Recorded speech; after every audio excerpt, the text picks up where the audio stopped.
Hello दोस्तों, इस video में आप लोगों के लिए लाए हैं वॉइस। तो इसमें आपको सबसे पहले जानना है कि वॉइस क्या होता है। तो ज़्यादा देर नहीं करते, स्टार्ट करते हैं और ये वीडियो लास्ट तक जरूर देखिए, ठीक है।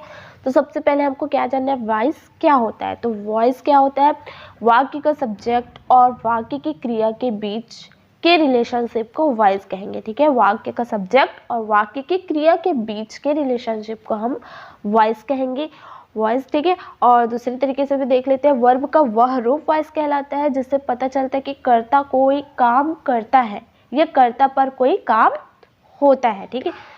कर्ता कोई काम करता है या फिर कर्ता पर कोई काम होता है, तो इससे इसको हम वॉइस कहेंगे, ठीक है। तो वॉइस दो तरीके के होते हैं, वॉइस टू टाइप्स, ठीक है। एक है एक्टिव वॉइस और एक है पैसिव वॉइस, ठीक है। दो वॉइस होते हैं। तो एक्टिव वॉइस क्या है, वर्ब का वह रूप एक्टिव वॉइस कहलाता है जिससे ये ज्ञात होता है कि कर्ता किसी क्रिया को किसी कर्म पर कर रहा है, किसी क्रिया को किसी कर्म पर कर रहा है, ठीक है, कर्ता जो है कि, तब हम एक्टिव वॉइस कहेंगे। और इसमें फॉर्मूला होता है एक्टिव वॉइस का, subject plus verb plus object, तीन चीज आता है, सब्जेक्ट, वर्ब और ऑब्जेक्ट एक्टिव वॉइस में, ठीक है। पैसिव वॉइस, तो पैसिव वॉइस क्या होता है, वर्ब का वह रूप पैसिव वॉइस कहलाता है जिसमें ये ज्ञात होता है कि कर्म पर किसी क्रिया का प्रभाव पड़ता है, इसमें सिर्फ प्रभाव पड़ेगा, ठीक है, तब हम पैसिव वॉइस कहेंगे, ठीक है। इसका फॉर्मूला होगा object plus helping verb plus verb का third form plus by plus subject, by add हो जाता है पैसिव वॉइस है इसलिए, ठीक है। और वर्ब का थर्ड फॉर्म यूज होगा पैसिव वॉइस में, इतना ध्यान रखना, ठीक है। टेंस के अनुसार ही परिवर्तित होगा, ठीक है। तो ये समझ आ ही गया होगा, ठीक है। एक और तरीके से भी समझ लेते हैं, एक्टिव वॉइस क्या होता है, जब वाक्य का सब्जेक्ट ही वाक्य की क्रिया को कर रहा है, ठीक है। जब वाक्य का सब्जेक्ट ही वाक्य की क्रिया को कर रहा हो तब एक्टिव वॉइस कहेंगे। और पैसिव वॉइस क्या है, जब वाक्य का सब्जेक्ट इस क्रिया को नहीं कर रहा हो, ठीक है, वाक्य का जो सब्जेक्ट होता है वो क्रिया को नहीं कर रहा हो, तब हम पैसिव वॉइस कहेंगे। इसमें आपको आसानी से समझ आ गया होगा, ठीक है। उसे कर्ता द्वारा होती हुई दिखाया जाए, सिर्फ दिखाया जाए, इसमें मुख्य फोकस ऑब्जेक्ट पर होगा, ठीक है, पैसिव वॉइस पे, है ना। और इसमें वर्ब का थर्ड फॉर्म ही यूज होगा, ठीक है। इसमें सब्जेक्ट और ऑब्जेक्ट, तो सब्जेक्ट क्या होता है, सब्जेक्ट पर्सन और थिंग हु डू एक्शन और we can say of action.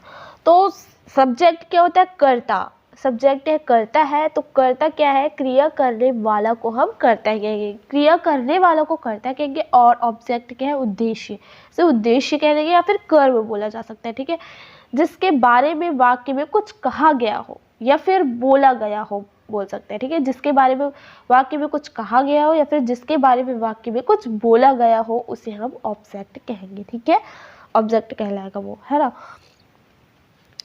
तो यहाँ पर हम सब्जेक्ट का एग्जाम्पल ले लेते हैं, राम रीड्स बुक, है ना। राम रीड्स, तो राम क्या है, पुस्तक पढ़ रहा है, राम क्या है, राम एक सब्जेक्ट है, ठीक है।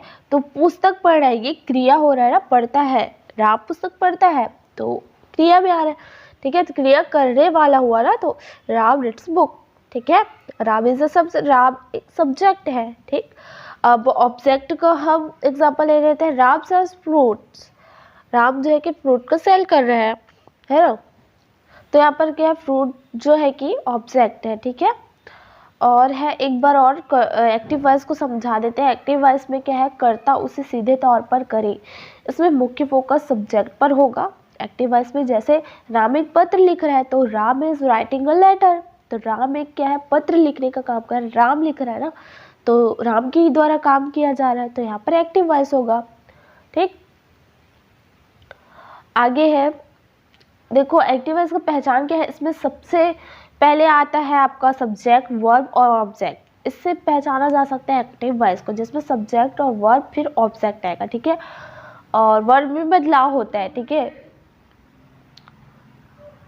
बाकी सेम, सब्जेक्ट और ऑब्जेक्ट सेम होगा एक्टिव पैसिव में, और वर्ब में जो है कि बदलाव आ जाता है, ठीक है। तो इसमें क्या है, 12 टेंसेस में से केवल 8 टेंसेस को एक्टिव वॉइस से पैसिव वॉइस में बदला जा सकता है, ठीक है। 12 टेंसेस में से केवल 8 टेंस को एक्टिव वॉइस से पैसिव वॉइस में बदला जा सकता है, लेकिन 4 टेंसेस को नहीं बदला जा सकता, जो इस प्रकार है, ठीक है। पहले के present perfect continuous, present perfect continuous की बात आ रहा है तो यहाँ पर जो टेंस समझ चुके हैं उनको अच्छे से समझ आ जाएगा, ठीक है। तो subject plus have has use होगा क्योंकि यह प्रेजेंट परफेक्ट कंटिन्यूस है। तो सब्जेक्ट हैज या have plus been plus verb का फोर्थ फॉर्म क्योंकि कंटिन्यूस टेंस है, प्लस ऑब्जेक्ट प्लस सिंस या फिर फॉर लगेगा प्लस टाइम लगेगा, परफेक्ट कंटिन्यूस है, ठीक है। इसमें क्या यूज होता है ये आप सभी को पता है, ठीक। और सेकेंड है past perfect continuous, subject plus had plus been verb का fourth form plus object since या फिर फॉर प्लस टाइम, क्योंकि पास्ट परफेक्ट टेंस पास्ट है इसलिए हैड लगा है, बाकी जा सब ऐसा रहेगा, ठीक है। अब है फ्यूचर कंटिन्यूस, तो फ्यूचर कंटिन्यूस फ्यूचर है तो इसलिए यहाँ पर क्या आ जाएगा, सेल विल आ जाएगा, और कंटिन्यूस है इसलिए यहाँ पर वर्ब का फोर्थ फॉर्म लगेगा, ठीक है। तो subject plus shall will plus be plus verb का fourth form plus object, B E कहाँ पर लगता है, फ्यूचर कंटिन्यूस पूछा जाता है तो सिर्फ बी ई का प्रयोग होता है, ठीक है। अब आगे है future perfect continuous, future perfect continuous पूछा है तो सब्जेक्ट प्लस सेल या विल प्लस हैव बीन लगेगा, परफेक्ट पूछा है तो, ठीक है। तो हैव बीन लगेगा प्लस वर्ब का फोर्थ फॉर्म भी आएगा, ऑब्जेक्ट आएगा, सिंस या फिर फॉर आएगा प्लस टाइम आएगा, ठीक है। परफेक्ट कंटिन्यूअस है इसलिए यहाँ पर सिंस या फॉर और टाइम ऐड हो जाता है ना।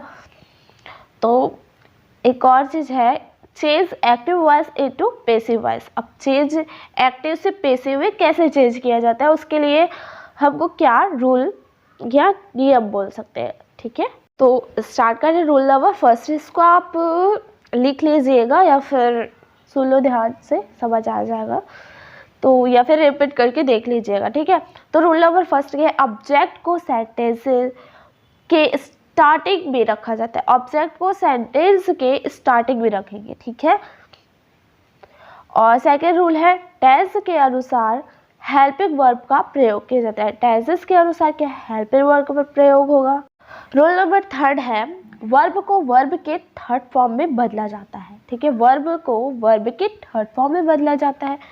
रूल नंबर फोर्थ है बाय का प्रयोग किया जाता है, देखो एक्टिव से पैसिव में कर रहे हैं ना, एक्टिव से पैसिव में कर रहे हैं तो पैसिव में कब किया जाता है, जब फर्स्ट रूल क्या है ऑब्जेक्ट को सेंटेंस को स्टार्टिंग में रखा जाता है, और सेकंड क्या टेंसेस के अनुसार हेल्पिंग वर्ब का प्रयोग किया जाता है, टेंसेस के अनुसार हेल्पिंग वर्ब का प्रयोग होगा। और थर्ड है वर्ब को वर्ब की थर्ड फॉर्म में यूज़ कर रहा है, पैसिव वॉइस बना रहा है तो थर्ड फॉर्म का यूज़ होगा, मैंने पहले बताया है, ठीक है। और रूल फोर्थ है रूल नंबर फोर्थ बाय का प्रयोग किया जाता है, ठीक है, पैसिव वॉइस में बाय का प्रयोग किया जाता है, मैंने थोड़ी देर पहले बताया है, ठीक है। तो पैसिव वॉइस में हम बाय का प्रयोग करेंगे। और रूल नंबर 5 है अंत में सब्जेक्ट को रखा जाता है, पैसिव वॉइस के अंत में सब्जेक्ट को रखा जाता है पैसिव वॉइस बनाने के लिए, लेकिन सब्जेक्ट प्रोनाउन फॉर्म में होने पर इस तरह बदल दिए जाते हैं, ठीक है, प्रोनाउन फॉर्म में होगा तो बदल जाएगा, ठीक है। इस तरह से चेंजेस हो गया। तो सब्जेक्ट जब आई होगा तो ऑब्जेक्ट बन जाएगा मी हो जाएगा, ठीक है, वी होगा तो यूज हो जाएगा, इसका मैं यहाँ पर दे दूँगी स्क्रीनशॉट, लिख कर लेना, ओके। यू का यू ही रहेगा, ही सब्जेक्ट रहेगा तो ऑब्जेक्ट में हिम हो जाएगा, सी का हर हो जाएगा, इट का इट हो जाएगा, दे का दैम हो जाएगा, ठीक है। रूल नंबर 6 क्या है यदि सब्जेक्ट अंडरस्टूड हो अर्थात people police somebody anybody nobody someone anyone होने पर बाय प्लस सब्जेक्ट को हटा दिया जाता है, ठीक है। ये सब होने पर हम बाय प्लस सब्जेक्ट को हटा देंगे, बाय और सब्जेक्ट को हटा दिया जाएगा, ठीक है। तो इस वीडियो में इतना ही, आगे आप लोग को अगला पार्ट में मिलेगा। तो यह वीडियो पसंद आए लाइक सब्सक्राइब एंड शेयर जरूर करिएगा, ओके। Thanks for watching.